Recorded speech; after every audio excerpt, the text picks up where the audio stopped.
know, young people have a lot of information, and it's very difficult to grasp their attention. And here again, we want to use innovation, and we want to use new technologies to attract their attention.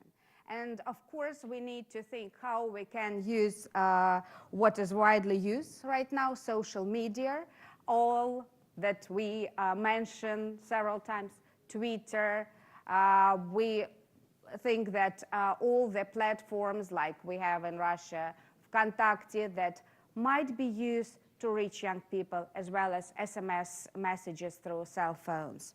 So what we agreed is to target 10, 15 years old boys and girls, because we think that this is the most effective age for interventions. The later, the less effective our interventions are. As a representative of US, Russian, and global civil society, we believe our role, our responsibility is to help advance the right of each citizen of both our countries to open, honest, and responsive government. Our task today is to present a strategy for further discussion and action by US and Russian civil society organizations in our countries and on a bilateral basis. Mitigating corruption and fostering accountability requires the continuous engagement of each stakeholder, civil society, the private sector, and government. And the existence of freedom of information laws in both countries also provides a real opportunity, with lessons that go both ways.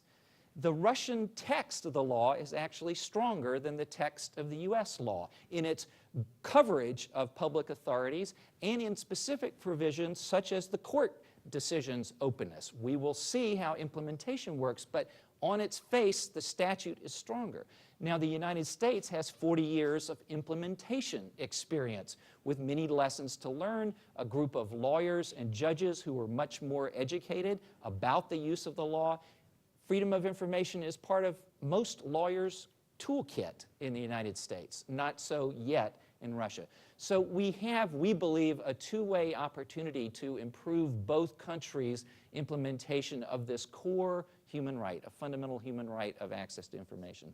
With regard to human trafficking, I think one of the challenges that we face in both of our countries is that it's really a new issue. So for example, even in the State Department's Trafficking in Persons report that was released last week, one of the major findings about the US was that local law enforcement agents who are ultimately responsible for enforcing the law don't really have an understanding of what exactly human trafficking is. So in that sense, I think we have a ways to go, and this is a new issue.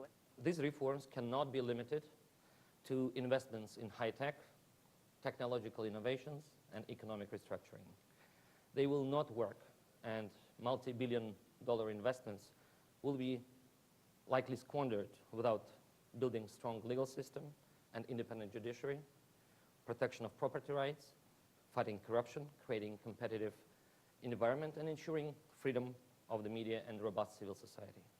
Very much in the spirit of the famous slogan of the American Revolution, no taxation without representation, we like to say no modernization without democratization in Russia.